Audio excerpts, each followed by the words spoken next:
എല്ലാവർക്കും നമസ്കാരം. ഞാൻ അശ്വിൻ. ലോകം മുഴുവൻ ഇപ്പോൾ ഉറ്റുനോക്കുന്നൊരു വിഷയമാണ് യൂറോപ്പിലെ ഏറ്റവും പ്രധാനപ്പെട്ട രാജ്യങ്ങളിലൊന്നായിട്ടുള്ള ഫ്രാൻസിലെ ഇപ്പോഴത്തെ രാഷ്ട്രീയവും സാമൂഹികമായിട്ടുള്ള പ്രതിസന്ധി. കഴിഞ്ഞ കുറച്ച് ദിവസങ്ങളായിട്ട് ഫ്രാൻസ് അക്ഷരാർത്ഥത്തിൽ ഒരു യുദ്ധക്കളം പോലെ തന്നെയാണ് കേട്ടോ. നമ്മൾ കഴിഞ്ഞ വീഡിയോയിൽ നേപ്പാളിലെ കാര്യം സംസാരിച്ചല്ലേ ഉള്ളൂ. അതുപോലെയൊക്കെ തന്നെയാണ് ഇപ്പോൾ ഫ്രാൻസിലെ സ്ഥിതിഗതികളും പോയിക്കൊണ്ടിരിക്കുന്നത്. പാരീസിലെയും മാഴ്സയിലെയും നഗരവീഥികളിൽ നമുക്കിപ്പോൾ പുക മാത്രമാണ് കാണാൻ പറ്റുക. കാരണം ആളുകൾ തീ കൂട്ടി റോഡുകൾ തടയുന്നു, അവിടെയുള്ള വേസ്റ്റ് ബിന്നുകളും മറ്റ് പബ്ലിക് പ്രോപ്പർട്ടീസും ഒക്കെ കത്തിക്കുന്നു, പോലീസ് കണ്ണീർ വാതകം പ്രയോഗിക്കുന്നു, പ്രതിഷേധക്കാർക്കും പോലീസിനും ഇടയിൽ ഏറ്റുമുട്ടലുകൾ നടക്കുന്നു. ഇങ്ങനെയെല്ലാം പതിനായിരക്കണക്കിന് ആളുകളാണ് സർക്കാരിൻ്റെ പുതിയ നയങ്ങൾക്കെതിരെ പ്രതിഷേധിക്കുന്നത്. ഈ പ്രശ്നങ്ങൾ കാരണം ഫ്രാൻസിലെ പ്രധാനമന്ത്രിക്ക് രാജിവെക്കേണ്ടി വരെ വന്നു. അപ്പോൾ തന്നെ നമുക്ക് മനസ്സിലാക്കാം സംഭവം കുറച്ച് സീരിയസ് ആണെന്നുള്ളതല്ലേ. എന്തായാലും ഈ സംഭവങ്ങൾ ഫ്രാൻസിൻ്റെ രാഷ്ട്രീയത്തെ വലിയൊരു അനിശ്ചിതത്വത്തിലേക്ക് തള്ളിവിടുകയാണ്. ശരിക്കും എന്താണ് അവിടെ സംഭവിക്കുന്നത്? എന്തുകൊണ്ടാണ് ഇങ്ങനെ ഒരു അവസ്ഥയുണ്ടായത്? എന്തുകൊണ്ടാണ് ഒരു പ്രധാനമന്ത്രിക്ക് രാജിവെക്കേണ്ടി വന്നത്? ഈ പ്രതിസന്ധിയുടെ കാരണങ്ങൾ, അതിന് പിന്നിലുള്ള ചരിത്രം, അതിൻ്റെ ഭാവിയെക്കുറിച്ച് രാഷ്ട്രീയ വിദഗ്ധർ എന്ത് പറയുന്നു, എല്ലാ കാര്യങ്ങളും നമ്മൾ ഈ വീഡിയോയിൽ വിശദമായിട്ട് പറയാൻ പോകുന്നതായിരിക്കും, ചർച്ച ചെയ്യാൻ പോകുന്നതായിരിക്കും. അപ്പോൾ കഴിയുന്നവരെല്ലാം തന്നെ ഈ വീഡിയോ ഒന്ന് ലൈക്ക് ചെയ്ത് വെച്ചേക്കാൻ ശ്രമിക്കുക. ഇതുപോലുള്ള സമകാലിക വിഷയങ്ങൾ അറിയുന്നതിനോടൊപ്പം നമ്മളെല്ലാവരും ചിന്തിക്കേണ്ട ഒരു കാര്യമുണ്ട്. അത് നമ്മുടെ സമ്പത്ത് വളർത്തുന്നതിനെ കുറിച്ചാണ്. അതുകൊണ്ട് ഉപകാരപ്രദമായിട്ടുള്ള ഒരു കാര്യം ഞാൻ പറയാം. പലരും ഇപ്പോഴും 5-6% റിട്ടേൺ നൽകുന്ന ബാങ്ക് ഫിക്സഡ് ഡെപ്പോസിറ്റുകളിലാണ് പണം നിക്ഷേപിക്കുന്നത്. പക്ഷേ അതുകൊണ്ട് പണപ്പെരുപ്പത്തെ മറികടക്കാൻ സാധിക്കില്ല. അപ്പോൾ നമ്മൾ അതിനേക്കാൾ മികച്ച റിട്ടേൺ സാധ്യതയുള്ള നിക്ഷേപങ്ങൾ നമ്മൾ തേടണമല്ലേ. നിക്ഷേപിച്ച പണം സുരക്ഷിതമായിരിക്കുമോ എന്ന ആശങ്ക വേണ്ട. ഇന്ത്യയിലെ പ്രമുഖ ലൈഫ് ഇൻഷുറൻമാരിൽ ഒരാളായിട്ടുള്ള ബജാജ് അലയൻസ് ലൈഫ് ഒരു പുതിയ അവസരം ഒരുക്കുന്നുണ്ട്. അവരുടെ BSE 500 enhanced value 50 index fund എന്ന NFO ഇപ്പോൾ ലോഞ്ച് ആയിട്ടുണ്ട്. നിക്ഷേപിക്കാനുള്ള അവസാന തീയതി സെപ്റ്റംബർ 18 വരെ മാത്രമേ ഉള്ളൂ. അതായത് ഇനി വെറും 5 ദിവസം കൂടി മാത്രം. ഇവിടെ നിങ്ങളുടെ പണം ക്യാപിറ്റൽ ഗ്യാരണ്ടീഡ് ആണ്. അതായത് മെച്ചൂരിറ്റിയിൽ ഇൻവെസ്റ്റ് ചെയ്ത ₹1 പോലും നഷ്ടപ്പെടാതെ മാർക്കറ്റ് വളർച്ചയ്ക്കനുസരിച്ച് മികച്ച റിട്ടേൺ നേടാനും അവസരമുണ്ട്. ഈ NFO ഇൻഡെക്സ് കഴിഞ്ഞ 5 വർഷത്തിൽ 37%, 10 വർഷത്തിൽ 21% വാർഷിക ശരാശരി റിട്ടേൺസ് നൽകിയിട്ടുണ്ട്. മികച്ച പ്രകടനം കാഴ്ചവെച്ച ഈ ഇൻഡെക്സിനെ തന്നെയാണ് ബജാജ് അലയൻസ് ലൈഫ് ഈ NFOയിലൂടെ റെപ്ലിക്കേറ്റ് ചെയ്യുന്നത്. NAV 10 രൂപ മാത്രമുള്ള ഈ NFOയിൽ നിങ്ങൾക്ക് എത്ര വലിയ തുകയും നിക്ഷേപിക്കാം കേട്ടോ. അടയ്ക്കുന്ന പ്രതിമാസ പ്രീമിയത്തിൻ്റെ 120 മടങ്ങ് ലൈഫ് കവറും ഇതിനോടൊപ്പം നിങ്ങൾക്ക് ലഭിക്കും. പിന്നെ വർഷത്തിൽ 2.5 ലക്ഷം രൂപ വരെയൊക്കെ നിക്ഷേപിച്ചാലും കിട്ടുന്ന ലാഭത്തിന് ടാക്സ് കൊടുക്കേണ്ടതുമില്ല. പ്രവാസികൾക്കും ഇവിടെ നിക്ഷേപിക്കാം കേട്ടോ. മാസം 18,000 രൂപ നിക്ഷേപിച്ചാൽ 2 കോടിയുടെ റിട്ടേൺ സാധ്യതയും ഇവിടെയുണ്ട്. മറക്കണ്ട, ഈ NFOയിൽ നിക്ഷേപിക്കാനുള്ള അവസാന തീയതി സെപ്റ്റംബർ 18 ആണ്. കൂടുതൽ വിവരങ്ങൾ അറിയാനും നിക്ഷേപിക്കാനുമുള്ള ലിങ്ക് വീഡിയോയുടെ ഡിസ്ക്രിപ്ഷൻ ബോക്സിലും കമന്റ് ബോക്സിലും പിൻ ചെയ്ത് വെച്ചേക്കാം. അല്ലെങ്കിൽ സ്ക്രീനിൽ ഇപ്പോൾ കാണുന്ന QR കോഡ് സ്കാൻ ചെയ്താലും മതി. മലയാളത്തിൽ കസ്റ്റമർ കെയർ സേവനവും ലഭ്യമാണ്. മാത്രമല്ല നിങ്ങൾ ആവശ്യപ്പെട്ട് കഴിഞ്ഞാൽ അവരുടെ ഏജന്റ് വീട്ടിൽ വന്ന് ഇതിനെക്കുറിച്ച് വിശദീകരിച്ച് തരികയും ചെയ്യും. നമുക്ക് വിഷയത്തിലേക്ക് തിരികെ വരാം. ഫ്രാൻസിനെ പിടിച്ചു കുലുക്കിയ രാഷ്ട്രീയ പ്രതിസന്ധിയല്ലേ. ഫ്രാൻസിൽ ഈ പ്രശ്നങ്ങൾ പെട്ടെന്ന് സംഭവിച്ചതല്ല കേട്ടോ. ഒരു വർഷത്തിലധികമായിട്ട് ഫ്രാൻസിൽ രാഷ്ട്രീയപരമായിട്ടുള്ള പ്രശ്നങ്ങൾ നടക്കുന്നുണ്ട്. ഇത്രയും വലിയൊരു സംഭവം പൊട്ടിപ്പുറപ്പെട്ടുകൊണ്ട് മാത്രമാണ് നമ്മളിത് ശ്രദ്ധിച്ചതെന്ന് മാത്രം. എന്തായാലും 2024 ജൂണിൽ പ്രസിഡന്റായിട്ടുള്ള ഇമാനുവൽ മാക്രോൺ ഒരു തിരഞ്ഞെടുപ്പ് പ്രഖ്യാപിച്ചിരുന്നു. പക്ഷേ പ്രഖ്യാപിച്ചുവെങ്കിലും ആർക്കും ഭൂരിപക്ഷം ലഭിച്ചില്ല. ഇത് ഫ്രാൻസിന്റെ രാഷ്ട്രീയത്തിൽ വലിയൊരു സ്തംഭനാവസ്ഥ ഉണ്ടാക്കുകയാണ്. ഭൂരിപക്ഷമില്ലാത്തത് കൊണ്ട് പല ദുർബലമായിട്ടുള്ള സർക്കാരുകളും മാറി മാറി വരികയാണ്. സത്യം പറഞ്ഞാൽ കഴിഞ്ഞ 3 വർഷത്തിനിടെ ഫ്രാൻസിൽ 5 പ്രധാനമന്ത്രിമാരാണ് മാറിയത്. ഇത് ഫ്രാൻസിന്റെ സാധാരണ രാഷ്ട്രീയ ചരിത്രത്തിൽ തീരെ പതിവില്ലാത്ത ഒരു കാര്യമാണ് കേട്ടോ. നമ്മൾ നേപ്പാളിലെ അവസ്ഥ നോക്കുവാണെങ്കിൽ ഇങ്ങനെ തന്നെയായിരുന്നു. കഴിഞ്ഞ 5 വർഷത്തിൽ അല്ലെങ്കിൽ 10 വർഷത്തിൽ ഒരുപാട് സർക്കാരും പ്രധാനമന്ത്രിമാരും ഇങ്ങനെ മാറി മാറി വന്നുകൊണ്ടേയിരുന്നല്ലേ. ഇങ്ങനെ കൂടെ കൂടെ മാറിയാൽ എന്താണ് സംഭവിക്കുക? വലിയൊരു രാഷ്ട്രീയ അസ്ഥിരത അവിടെ ഉണ്ടാകുമല്ലേ. വലിയ പ്രശ്നങ്ങളിലേക്കായിരിക്കും ഇത് നയിക്കുന്നത്. ഇത് തന്നെയാണ് ശരിക്കും പറഞ്ഞാൽ ഫ്രാൻസിലും ഇപ്പോൾ സംഭവിച്ചത്. എന്തായാലും ഇമാനുവൽ മാക്രോൺ ഒരു ഭരണ പ്രതിസന്ധിയുടെ നടുവിൽ തന്നെയാണ്. 2024 ഒരു ഇടക്കാല തിരഞ്ഞെടുപ്പ് നടന്നു എന്ന് ഞാൻ പറഞ്ഞല്ലോ. ആ ഒരു തിരഞ്ഞെടുപ്പിൽ അദ്ദേഹത്തിന്റെ പാർട്ടിക്ക് ഭൂരിപക്ഷം നഷ്ടപ്പെടുകയാണ്. ഇത് അദ്ദേഹത്തിന്റെ ഭരണത്തിന് വലിയൊരു വെല്ലുവിളിയായി മാറി. സാധാരണഗതിയിൽ ഒരു പ്രധാനമന്ത്രിക്ക് ഭൂരിപക്ഷം ഇല്ലെങ്കിൽ പ്രതിപക്ഷത്ത് നിന്നൊരാളെ പ്രധാനമന്ത്രി ആക്കാൻ പ്രസിഡന്റ് ശ്രമിക്കാറുണ്ട്. പക്ഷേ മാക്രോണ് അത് ചെയ്തിട്ടുണ്ടായിരുന്നില്ല. പകരം സ്വന്തം പാർട്ടിയിലെ ആളുകളെ തന്നെ പ്രധാനമന്ത്രിമാരായിട്ട് നിയമിക്കുകയാണ്. ആദ്യം മിഷേൽ ബാർണിയർ, പിന്നെ ഫ്രാങ്സ്വാ ബെയ്റു, ഇപ്പോൾ സെബാസ്റ്റ്യൻ ലെക്കോർണു. ഇവർക്കാർക്കും പാർലമെന്റിൽ ഭൂരിപക്ഷം ഉണ്ടായിരുന്നില്ല. ഇത് പ്രതിപക്ഷത്തിന് ശക്തമായിട്ട് മാക്രോണിനെ വിമർശിക്കാനും ആക്രമിക്കാനുമുള്ള അവസരം നൽകുകയാണ്. കഴിഞ്ഞ ആഴ്ചയാണ് ഈ പ്രതിസന്ധി അതിന്റെ മൂർധന്യാവസ്ഥയിലെത്തിയത്. പ്രധാനമന്ത്രിയായിരുന്ന ഫ്രാങ്സ്വാ ബെയ്റു തന്റെ ബജറ്റ് പാസ്സാക്കാൻ വേണ്ടി പാർലമെന്റിൽ ഒരു വിശ്വാസ വോട്ട് തേടുകയാണ്. പക്ഷേ അതിൽ അദ്ദേഹം പരാജയപ്പെടുകയാണ്. അദ്ദേഹത്തിന്റെ കൂടെ ഉണ്ടായിരുന്ന ചില വലതുപക്ഷ MP-മാർ പോലും അദ്ദേഹത്തെ പിന്തുണച്ചില്ല എന്നുള്ളതാണ് ഇതിൽ നിന്ന് നമ്മൾ മനസ്സിലാക്കേണ്ടത്. ഇതോടെ ബെയ്റുവിന്റെ സർക്കാർ സർക്കാർ നിലംപൊത്തുകയാണ്. ഇത്രയധികം രാഷ്ട്രീയ അസ്ഥിരത ആധുനിക ഫ്രാൻസിന്റെ ചരിത്രത്തിൽ ആദ്യമായിട്ടാണ് ഉണ്ടാകുന്നത്. ഇത് ജനങ്ങളിൽ വലിയ നിരാശയാണ് ഉണ്ടാക്കിയത്. ഇതിന് പിന്നിൽ പ്രസിഡന്റ് മാക്രോണിന്റെ ഭരണരീതിക്ക് വലിയ പങ്കുണ്ട് കേട്ടോ. അദ്ദേഹത്തെ വിമർശകർ ജൂപ്പിറ്റർ എന്നാണ് വിളിക്കുന്നത്. അതായത് റോമൻ ദൈവത്തെ പോലെ എല്ലാം മുകളിലിരുന്ന് നിയന്ത്രിക്കുന്ന ഒരാൾ. മാക്രോൺ ജനങ്ങളുടെ ആഗ്രഹങ്ങളോ അവരുടെ ക്ഷേമമോ ഒന്നും ശ്രദ്ധിക്കാതെ ഒരു സ്വേച്ഛാധിപതിയെ പോലെയാണ് ഭരിക്കുന്നത് എന്നൊക്കെയുള്ള ആരോപണങ്ങൾ ഉണ്ടായിരുന്നു. 2022 വീണ്ടും തെരഞ്ഞെടുക്കപ്പെട്ടതിന് ശേഷം അദ്ദേഹം വിവാദപരമായിട്ടുള്ള പല നിയമങ്ങളും പാസ്സാക്കുകയാണ്. 2023 പെൻഷൻ പ്രായം കൂട്ടിയതിനെതിരെ ഫ്രാൻസിൽ വലിയ പ്രതിഷേധങ്ങളൊക്കെ നടന്നിരുന്നു കേട്ടോ. അതുപോലെ ഫ്രാൻസിൽ പോലീസ് അക്രമങ്ങൾ കൂടുകയാണ്. പോലീസ് ജനങ്ങളെ ആക്രമിക്കുകയാണ്. അപ്പോൾ ജനങ്ങൾ പ്രതിഷേധിക്കുകയാണ്, തെരുവിലിറങ്ങുകയാണ്. അപ്പോൾ ഈ മാക്രോൺ എന്ത് ചെയ്തു? ഇതിനെതിരെ ശക്തമായിട്ടുള്ള നിലപാടുകൾ എടുക്കുകയാണ്. ഈ ജനരോക്ഷമാണ് ഇപ്പോൾ വലിയൊരു പ്രതിഷേധങ്ങളായി മാറിയിട്ടുണ്ടായിരുന്നത്. പക്ഷേ ഈ പ്രതിഷേധങ്ങൾക്ക് പെട്ടെന്നുള്ള കാരണം എന്താണ്? അതായത് ഒരു സ്പാർക്ക് ഉണ്ടെങ്കിൽ മാത്രമേ പെട്ടെന്ന് അത് പൊട്ടിത്തെറിക്കത്തുള്ളൂ അല്ലേ? ഇപ്പം നമ്മൾ നേപ്പാളിലേക്ക് നോക്കുകയാണെങ്കിൽ അവിടുത്തെ യുവജനങ്ങൾക്ക് വർഷങ്ങളായിട്ട് മാറി മാറി വരുന്ന സർക്കാരിനോട് അമർഷമുണ്ട്. അവരുടെ സ്വജനപക്ഷവാദം, അഴിമതി ഒക്കെ കൊണ്ട് ജനങ്ങളെ പൊറുതിമുട്ടിയിരുന്നുവെങ്കിലും പെട്ടെന്നുണ്ടാകാനുള്ള കാരണം എന്ന് പറഞ്ഞാൽ സോഷ്യൽ മീഡിയ. 26ഓളം വരുന്ന സോഷ്യൽ മീഡിയ ആ രാജ്യത്ത് നിരോധിക്കുകയാണല്ലേ. ഇവിടെ നമ്മൾ ആ ഒരു കാരണം എന്താ നോക്കുകയാണെങ്കിൽ സർക്കാരിൻ്റെ പുതിയ ബജറ്റ് നിർദ്ദേശങ്ങളാണ്. പ്രധാനമന്ത്രിയായിരുന്ന ഫ്രാങ്സ്വാ ബെയ്റോ അവതരിപ്പിച്ച ബജറ്റ്, അതായത് അടുത്ത വർഷത്തിലേക്കുള്ള 2026 ബജറ്റ് പൊതുചെലവുകൾ വെട്ടിക്കുറയ്ക്കുന്നതിനുള്ള നിർദ്ദേശങ്ങളായിരുന്നു പ്രധാനമായിട്ടും പറഞ്ഞിട്ടുണ്ടായിരുന്നത്. ഏകദേശം 50 ബില്യൺ യൂറോയാണ് അവർ പൊതുചിലവുകളിൽ നിന്ന് വെട്ടിക്കുറയ്ക്കാൻ തീരുമാനിച്ചിട്ടുണ്ടായിരുന്നത്. ഇതിൽ വളരെ പ്രധാനപ്പെട്ട കാര്യങ്ങളുണ്ട് എന്ന് വേണം നമ്മൾ മനസ്സിലാക്കാൻ. ഈ പൊതുചെലവുകൾ എന്ന് പറഞ്ഞാൽ തന്നെ എന്താണ്? ആ നാടിനും അവിടുത്തെ ജനങ്ങൾക്കും വേണ്ടി ചെലവാക്കുന്ന പൈസയാണല്ലേ. ജനങ്ങളുടെ ക്ഷേമമാകാം, അവരുടെ ആരോഗ്യം, നാട്ടിലെ ഹോസ്പിറ്റൽസ്, എഡ്യൂക്കേഷൻ, റോഡ്, കെട്ടിടങ്ങൾ, ഇതൊക്കെയാണ് പൊതുചെലവുകളിൽ വരുന്നത്. അപ്പോൾ ഇത് വെട്ടിക്കുറയ്ക്കുക എന്ന് പറഞ്ഞാൽ അവിടുത്തെ ജനങ്ങളുടെ ജീവിത നിലവാരം താഴേക്ക് പോവുകയാണെന്നർത്ഥം. ഇതൊന്നാമത്തെ കാര്യമാണ്. രണ്ടാമത്തെ കാര്യം എന്തെന്നാൽ പൊതു അവധികൾ വെട്ടിക്കുറയ്ക്കാനുള്ള നിർദ്ദേശമാണ്. അതായത് കൂടുതൽ ദിവസം ജോലി ചെയ്യേണ്ടി വരുമെന്നർത്ഥം. പിന്നെ പെൻഷൻ വർധന മരവിപ്പിക്കാനുള്ള തീരുമാനം, അതുപോലെ ആരോഗ്യ മേഖലയിലെയും സാമൂഹ്യ സേവനങ്ങളിലെയും ചിലവുകൾ വെട്ടിക്കുറയ്ക്കുക തുടങ്ങിയ കാര്യങ്ങളൊക്കെ ഇവർ നടപ്പിലാക്കുകയാണ്. ആ ഒരു ബജറ്റായിരുന്നു വന്നിട്ടുണ്ടായിരുന്നത്. അതായത് ഒരു രാജ്യം മുന്നോട്ടല്ലേ പോകേണ്ടത്? ജനങ്ങൾക്ക് വേണ്ടിയിട്ട് കൂടുതൽ കാര്യങ്ങൾ ചെയ്തു കൊടുക്കുക, കൂടുതൽ ഹോസ്പിറ്റൽസും വിദ്യാഭ്യാസമൊക്കെ കൊടുക്കുക. പക്ഷേ ഫ്രാൻസിൻ്റെ ബജറ്റ് എന്നുള്ളത് നേരെ പിന്നോട്ടായിരുന്നു. ഈ ചെലവുകളൊക്കെ വെട്ടിക്കുറച്ച് ജനങ്ങളുടെ ജീവിത നിലവാരം താഴത്തേക്ക് കൊണ്ടുപോകുക എന്നുള്ളതായിരുന്നു ആ ബജറ്റിൻ്റെ അർത്ഥം. ഒറ്റവാക്കിൽ പറയുവാണെങ്കിൽ ഇതെല്ലാം തന്നെ സാധാരണക്കാരായിട്ടുള്ള ജനങ്ങൾക്ക് വലിയൊരു ഭാരമായിട്ട് തോന്നുകയാണ്. കാരണം ഈ ഗവൺമെൻറ് ഫെസിലിറ്റീസിനൊക്കെ ഏറ്റവും കൂടുതൽ ഡിപ്പെൻഡ് ചെയ്യുന്നത് ആരാണ്? സാധാരണക്കാരാണല്ലേ. അതായത് സമ്പന്നർക്ക് വലിയ പ്രശ്നമില്ല. അപ്പോൾ സമ്പന്നരെ ഒഴിവാക്കിക്കൊണ്ട് സാധാരണക്കാരെ മാത്രം ബുദ്ധിമുട്ടിക്കുന്ന നയങ്ങളാണെന്ന് പറഞ്ഞ് യൂണിയനുകളും ഇടതുപക്ഷ പാർട്ടികളും ഇതിനെതിരെ രംഗത്തെത്തുകയാണ്. ഈ ബജറ്റ് നിർദ്ദേശങ്ങളോടുള്ള ദേഷ്യത്തിൽ ബ്ലോക്ക് ഓൺ ടൂട്ട്, അതായത് എല്ലാം തടയുക, ബ്ലോക്ക് എവരിത്തിങ് എന്ന് പറയുന്ന പുതിയൊരു പ്രസ്ഥാനം ഉടലെടുക്കുകയാണ്. ഈ പ്രസ്ഥാനം തുടങ്ങിയത് രാഷ്ട്രീയ പാർട്ടികളോ യൂണിയനുകളോ അല്ല, മറിച്ച് സാധാരണക്കാരായിട്ടുള്ള ജനങ്ങൾ സോഷ്യൽ മീഡിയ വഴിയാണ്. ഇപ്പോൾ നേപ്പാളിലേക്ക് നോക്കുകയാണെങ്കിൽ അവിടെ മൊത്തം സോഷ്യൽ മീഡിയ വഴിയാണ് എല്ലാ കാര്യങ്ങളും യുവജനങ്ങൾ നടത്തിയിട്ടുണ്ടായിരുന്നതല്ലേ. അവിടെ പുതിയ പ്രൈം മിനിസ്റ്ററിനെയൊക്കെ വരെ തിരഞ്ഞെടുത്തത് നമ്മുടെ ഡിസ്കോഡ് വോട്ടിങ്ങിലൂടെയൊക്കെയാണ് പറയപ്പെടുന്നുണ്ട്. എന്തായാലും ഈ ഒരു പ്രസ്ഥാനത്തിന് ട്വിറ്റർ, ടിക്ടോക്ക്, ടെലഗ്രാം, ഫേസ്ബുക്ക് തുടങ്ങിയ സോഷ്യൽ മീഡിയ പ്ലാറ്റ്ഫോമുകളിലൂടെ വലിയ പിന്തുണ കൂടുകയാണ്.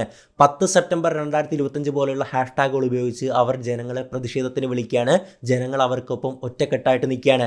അവർ പറഞ്ഞത് സർക്കാർ ഞങ്ങളെ ബുദ്ധിമുട്ടിക്കാനാണ് തീരുമാനമെങ്കിൽ നമ്മൾ ഒറ്റക്കെട്ടായിട്ട് നിന്ന് രാജ്യം സ്തംഭിപ്പിക്കുമെന്നുള്ളതായിരുന്നു അവർ മുമ്പോട്ട് വെച്ചിട്ടുള്ള പ്രധാന ആശയം. ഈ പ്രസ്ഥാനം പലതരത്തിലുള്ള പ്രതിഷേധങ്ങൾക്കായിരുന്നു ആഹ്വാനം ചെയ്തിട്ടുണ്ടായിരുന്നു കേട്ടോ. പ്രധാന കടകൾ ബഹിഷ്കരിക്കുക, ബാങ്കിൽ നിന്ന് പണം പിൻവലിക്കുക, നഗരത്തിലെ ടൗൺ ഹാളുകൾ പോലെയുള്ള സർക്കാർ സ്ഥാപനങ്ങൾ പിടിച്ചെടുക്കുക, റോഡുകളും ഹൈവേകളും തടയുക എന്നിവയെല്ലാം ഇതിൽ ഉൾപ്പെടുന്നുണ്ട്. ഇത് ഒരു സാധാരണ സമരമായിരുന്നില്ല, മറിച്ച് നേതാക്കളില്ലാത്ത വലിയൊരു ജനകീയ പ്രക്ഷോഭമായിരുന്നു. നേപ്പാളിലെ പോലെ തന്നെ ഫ്രാൻസിലെ പ്രധാന തൊഴിലാളി യൂണിയനുകളായിട്ടുള്ള CGT പോലെയുള്ള സംഘടനകൾ ഔദ്യോഗികമായിട്ട് ഈ സമരത്തിന് പിന്തുണ നൽകിയിട്ടുണ്ടായിരുന്നില്ല. എങ്കിലും പല യൂണിയൻ അംഗങ്ങളും ഇടതുപക്ഷ രാഷ്ട്രീയ നേതാക്കളായിട്ടുള്ള ജീൻ ലൂക്ക് മെലൻഷോൺ പോലുള്ളവരും ഈ പ്രസ്ഥാനത്തെ പിന്തുണയ്ക്കുകയാണ്. ഈ ബജറ്റ് വെട്ടിക്കുറക്കലിനെ കുറിച്ചുള്ള ദേഷ്യം ഫ്രാൻസിലെ രാഷ്ട്രീയ വ്യത്യാസങ്ങൾക്ക് അതീതമായിട്ട് എല്ലാ ആളുകളിലും ഉണ്ടായിരുന്നു. ഒരു സർവേയിൽ പങ്കെടുത്ത ഫ്രാൻസിലെ ആളുകൾ ഏകദേശം 46% ഈ പ്രതിഷേധങ്ങൾക്ക് പിന്തുണ അറിയിക്കുകയാണ്.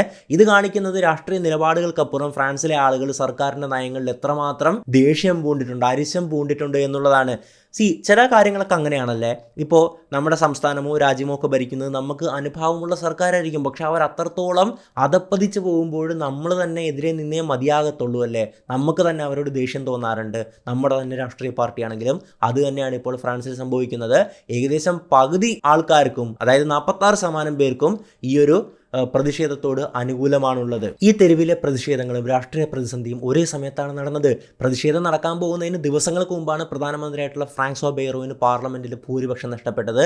ഇതോടെ അദ്ദേഹത്തിന് രാജിവെക്കേണ്ടി വരികയാണ്. ഇത് ജനങ്ങളുടെ ദേഷ്യം, രോക്ഷം ഇരട്ടിപ്പിക്കുകയാണ്. എരുതിയിൽ എണ്ണയൊഴിച്ചതുപോലെയായിരുന്നു ഈ ഒരു രാജി പ്രസ്താവന എന്നുള്ളത്. പക്ഷേ അവിടുത്തെ പ്രസിഡന്റ് ആയിട്ടുള്ള മാക്രോൺ കൃത്യമായിട്ടുള്ള ഉചിതമായിട്ടുള്ള ഒരു തീരുമാനം എടുക്കേണ്ടതിന് പകരം, ഉചിതമായിട്ടുള്ള തീരുമാനം എന്ന് പറയുന്നത് പുതിയൊരു ഇലക്ഷൻ പ്രഖ്യാപിക്കുക എന്നുള്ളതാണല്ലേ, അതിന് പകരം തൻ്റെ കൂട്ടാളിയായിട്ടുള്ള അനുയായിയായിട്ടുള്ള പ്രതിരോധ മന്ത്രി സെബാസ്റ്റ്യൻ ലെക്കോർണുവിനെ പുതിയ പ്രധാനമന്ത്രിയായിട്ട് നിയമിക്കുകയാണ്. 39 വയസ്സുള്ള ഇദ്ദേഹം ഫ്രാൻസിന്റെ കഴിഞ്ഞ 2 വർഷത്തിനിടയിലെ 5ാമത്തെ പ്രധാനമന്ത്രിയാണ്. ഒന്ന് ചിന്തിച്ചു നോക്കിയേ, നമ്മുടെ രാജ്യത്താണ് ഇത് സംഭവിക്കുന്നതെങ്കിലോ, രാജ്യം വേണ്ട നമ്മുടെ സംസ്ഥാനത്താണ് ഇത് സംഭവിക്കുന്നതെങ്കിലോ, അതായത് 2 വർഷത്തിനിടയിൽ 5 മുഖ്യമന്ത്രിമാർ രാജ്യത്താണെങ്കിൽ 2 വർഷത്തിനിടെ 5 പ്രധാനമന്ത്രിമാർ മാറി വരിക എന്ന് പറയുമ്പോൾ എത്രത്തോളം പ്രശ്നങ്ങൾ നടന്നിട്ടായിരിക്കും ഇങ്ങനെയൊക്കെ സംഭവിക്കുന്നതല്ലേ. ജനങ്ങൾക്ക് കാര്യമായിട്ടൊരു ക്ഷേമം ഉണ്ടാകത്തില്ല. കാരണം ഗവൺമെൻറ്റിന് അടുത്ത ഗവൺമെൻറ് വന്നു, പിന്നെ കുറച്ചൊന്ന് മുന്നേറുമ്പോൾ അടുത്ത ഗവൺമെൻറ് വരികയാണ്, നേരത്തെ ഗവൺമെൻറ് താഴത്ത് വീഴുകയാണ്. ഇങ്ങനെയായിരുന്നു സംഭവിച്ചിട്ടുണ്ടായിരുന്നത്. എന്തായാലും ഇവിടെ ഫ്രാൻസിലേക്ക് വരുവാണെങ്കിൽ പുതിയ പ്രധാനമന്ത്രിയായിട്ട് അധികാരമേറ്റ ലെക്കോർണുവിനെ കണ്ടപ്പോൾ ജനങ്ങൾക്ക് എന്താണ് തോന്നിയിട്ടുണ്ടായിരുന്നത്, മാക്രോൺ വീണ്ടും അതേ കളികൾ തന്നെയാണ് തുടരുന്നത് എന്നുള്ളതാണ്. ലെക്കോർണുവിൻ്റെ ആദ്യത്തെ ദിവസങ്ങൾ വളരെ തീവ്രമായിട്ടുള്ള വെല്ലുവിളികൾ നിറഞ്ഞതായിരുന്നു. കാരണം രാജ്യം മുഴുവൻ പ്രതിഷേധങ്ങളും പോലീസുമായിട്ടുള്ള ഏറ്റുമുട്ടലുകളും നടക്കുന്നതിനിടയിലാണ് അദ്ദേഹം അധികാരമേറ്റിട്ടുണ്ടായിരുന്നല്ലേ. അദ്ദേഹത്തിൻ്റെ ഒരു പ്രസംഗത്തിൽ ഫ്രാൻസ് പ്രതിസന്ധിയിലാണെന്നും ജനങ്ങൾക്കും രാഷ്ട്രീയക്കാർക്കും ഇടയിൽ വലിയ അകലമുണ്ട് എന്നൊക്കെ അദ്ദേഹം തുറന്ന് സമ്മതിക്കുകയാണ്. ഈ അകലം കുറയ്ക്കുമെന്നും അദ്ദേഹം ഉറപ്പ് നൽകുകയാണ്. അദ്ദേഹം പറഞ്ഞിട്ടുണ്ടായിരുന്നത്, ഒരുപക്ഷെ നമ്മൾ കൂടുതൽ ക്രിയാത്മകമായി ചിന്തിക്കേണ്ടിയിരിക്കുന്നു. ഫ്രഞ്ച് വോട്ടർമാരുടെ പ്രതീക്ഷകൾക്കും കടങ്ങൾക്കും കഠിനമായിട്ടുള്ള യാഥാർത്ഥ്യത്തിനും ഇടയിലുള്ള വിടവ് നികത്താൻ ഞങ്ങൾ ബാധ്യസ്ഥനാണ് എന്നൊക്കെ അദ്ദേഹം പറയുകയാണ്. പക്ഷേ പ്രതിപക്ഷ നേതാക്കളെല്ലാം സ്വാഭാവികമായിട്ടും ഇതിനെതിരായിരുന്നു. പ്രത്യേകിച്ച് മറീൻ ലെപ്പനും മറ്റുള്ളവരും പുതിയൊരു തെരഞ്ഞെടുപ്പ് നടത്തണമെന്ന് മാക്രോണോട് ആവശ്യപ്പെടുന്നുണ്ട്. എന്നാൽ ജനവികാരം തനിക്കെതിരെയാണെന്ന് അറിയാവുന്നതുകൊണ്ട് മാക്രോൺ ചെയ്യില്ല. കാരണം തൻ്റെ സർക്കാർ താഴെ വീഴുമല്ലേ, ഇവരെ ഒരിക്കലും ഇനിയും വോട്ട് ചെയ്ത് ജയിപ്പിക്കത്തില്ലല്ലോ. അതുകൊണ്ട് നൈസായിട്ട് മാക്രോൺ ഉണ്ടല്ലോ, തൻ്റെ അനുയായിയായിട്ടുണ്ടായിരുന്ന ആളെ പിടിച്ച് പ്രധാനമന്ത്രിയാക്കുകയാണ്. ഇനി നമ്മൾ പ്രതിഷേധങ്ങളെ പറ്റിയിട്ടും പോലീസ് നടപടികളെ പറ്റിയിട്ട് സംസാരിക്കണം. ഒറ്റവാക്കിൽ പറയുവാണെങ്കിൽ എല്ലാം തടയുക എന്നുള്ള ഈ ഒരു പ്രഖ്യാപനം ഉണ്ടായിരുന്നല്ലോ, ആ ഒരു മുന്നേറ്റം ഉണ്ടായിരുന്നല്ലോ, അക്ഷരാർത്ഥത്തിൽ വലിയൊരു വിജയമായിരുന്നു കേട്ടോ. സർക്കാർ കണക്കനുസരിച്ച് ഏകദേശം 1,75,000 മുതൽ 2 ലക്ഷത്തിൽ അധികം ആൾക്കാർ ഈ ഒരു പ്രതിഷേധങ്ങളിൽ പങ്കെടുത്തിട്ടുണ്ട്. രാജ്യത്തുടനീളം നടന്ന പ്രതിഷേധങ്ങളാണ്. ഇനി ചില യൂണിയൻ നേതാക്കൾ പറയുന്നത് ഏകദേശം 2 ലക്ഷത്തിന് മുകളിൽ ഈ കണക്കുകൾ വരുമെന്നുള്ളതാണ്. ഈ പ്രതിഷേധങ്ങൾ വെറും സമാധാനപരമായിട്ടുള്ള പ്രകടനങ്ങളായിരുന്നില്ല. മിക്കയിടത്തും റോഡുകൾ തടസ്സപ്പെടുത്തുകയാണ്, മാലിന്യ കുപ്പകൾക്ക് തീയിടുകയാണ്. ഇനി പാരീസിൽ പോലും ആളുകൾ ഒരു പബ്ലിക് ബസ്, ഗവൺമെൻറ് ബസ് കത്തിക്കുകയാണ്. രാജ്യത്തുടനീളം ഏകദേശം 266 ഇടത്താണ് തീപിടുത്തങ്ങൾ ഉണ്ടായിട്ടുണ്ടായിരുന്നത്. അതായത് ഇത് കേവലം ഒരു ചെറിയ സ്ഥലത്ത് മാത്രം പൊട്ടിപ്പുറപ്പെട്ട പ്രതിഷേധമല്ല, രാജ്യത്തുടനീളം സെയിം ടൈപ്പ് ഓഫ് ഒരു കലാപം നടക്കുകയാണ്. എല്ലായിടത്തും ആൾക്കാർ തീയിടുകയാണ്, പബ്ലിക് പ്രോപ്പർട്ടീസൊക്കെ നശിപ്പിക്കുകയാണ്.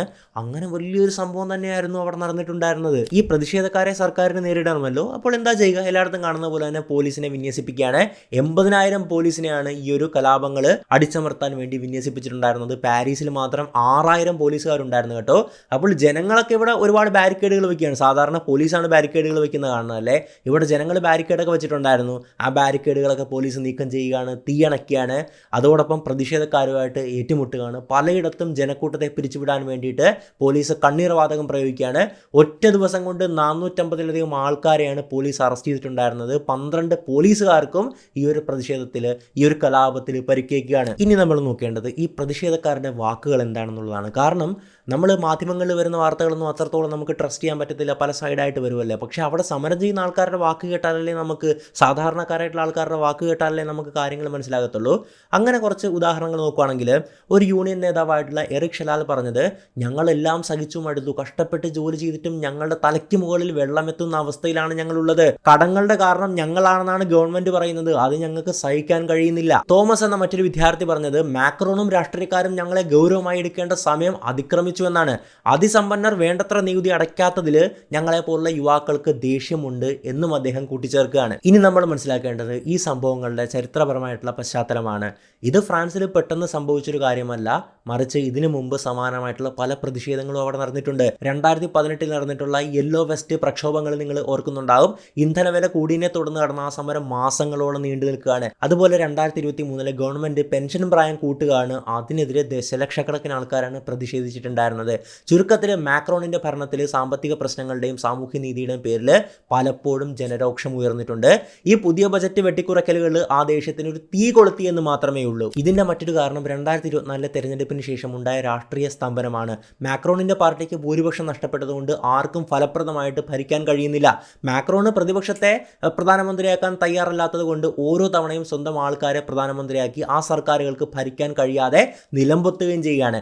ഇത് മാക്രോൺ ജനങ്ങളുടെ തീരുമാനത്തെ ബഹുമാനിക്കുന്നില്ല എന്ന തോന്നൽ അവർക്കിടയിൽ ഉണ്ടാക്കുകയാണ്. ഈ ബ്ലോക്ക് എവരിത്തിങ് ക്യാമ്പയിനിലെ ഒരു നേതാവ് പറഞ്ഞിട്ടുണ്ടായിരുന്നത്, രാഷ്ട്രീയക്കാർ ഞങ്ങളെ കേൾക്കുന്നില്ലല്ലോ, അവരെ കൊണ്ട് കേൾപ്പിക്കാൻ ഒരു പുതിയ വഴി കണ്ടെത്താനാണ് ഞങ്ങൾ ശ്രമിക്കുന്നത്. ഞങ്ങളെ കേൾക്കാൻ അവർ നിർബന്ധിതരാകും, അല്ലെങ്കിൽ ആക്കുമെന്നുള്ളതാണ്. ചുരുക്കത്തിൽ സാമ്പത്തിക പ്രശ്നങ്ങളും രാഷ്ട്രീയ അസംതൃപ്തിയും ഒരുമിച്ചപ്പോഴാണ് ഫ്രാൻസിൽ ഇങ്ങനെ ഒരു അവസ്ഥയുണ്ടായത്. ഈ കാര്യങ്ങളെല്ലാം സൂചിപ്പിക്കുന്നത് ഫ്രാൻസ് ഇപ്പോൾ വലിയ പ്രതിസന്ധികൾക്ക് നടുവിലാണ് എന്നുള്ളതാണ്.